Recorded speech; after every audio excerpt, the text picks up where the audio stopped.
वक्त था वो लड़की मेरी ज़िंदगी थी और उसने वक्त बदल दिया। काम्यार की दादी उसे आयरा से शादी करने के लिए मनाएगी और कहेगी कि आयरा के बगैर तुम खुश नहीं रह सकते। तो वो कहता है कि दादी, एक वक्त था जब मैं इस लड़की के बगैर नहीं रह सकता था और ये लड़की मेरी ज़िंदगी थी, लेकिन अब मुझे इस बात से कोई फ़र्क नहीं पड़ता क्योंकि इसने खुद ही मुझे अपने से दूर किया है और मेरे दिल में अब इसके लिए कोई मोहब्बत नहीं है। लेकिन इसकी दादी कहती है, काम्यार ये सब कुछ तुम जज्बात में आकर कह रहे हो, ऐसा कुछ नहीं है। आयरा अब भी तुम्हारी ज़िंदगी है और वही तुम्हें खुश रख सकती है। वो कहता है, काम्यार कहता है कि नहीं दादी, आप गलत सोच रही हैं। अब ऐसा कुछ नहीं है क्योंकि आयरा ने मुझे ज़िंदगी के उस मोड़ पर लाकर खड़ा कर दिया है जिस पर आयरा हो या ना हो मुझे इस बात से कोई फ़र्क नहीं पड़ता।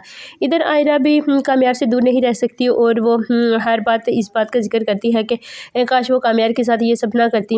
अब तो काम्यार की सच्चाई भी सबके सामने आ चुकी है और काम्यार बेगुनाह भी साबित हो चुका है। लेकिन उसकी दादी उसे समझाने की बहुत ज़्यादा कोशिश करेगी और कहेगी कि काम्यार बेटा, ये सब कुछ तुम मत करो।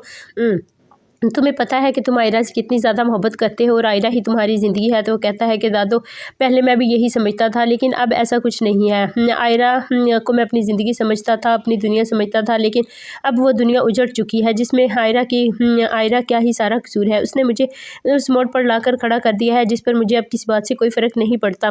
कोई भी लड़की अब मेरी ज़िंदगी में नहीं आएगी क्योंकि मैं बार बार धोखा नहीं खाना चाहता और ना ही मैं अपनी ज़िंदगी को लोगों के सामने तमाशा बनाना चाहता हूँ और ना ही अब मैं ये साबित करूँगा कि मैं सही हूँ या गलत हूँ। मैं एक बुरा इंसान था और अब मैं बुरा ही बनकर सबको दिखाऊंगा क्योंकि मैंने अच्छा बनकर भी देख लिया। अच्छा बनकर भी मुझे कोई फ़ायदा हासिल नहीं हुआ बल्कि लोगों ने मुझ पर कीचड़ ही उछाला और अब भी ये सब कुछ हो रहा है। इससे पहले कि मैं आयरा को अपनी सच्चाई का सबूत दूँ, मुझे इसकी कोई ज़रूरत नहीं।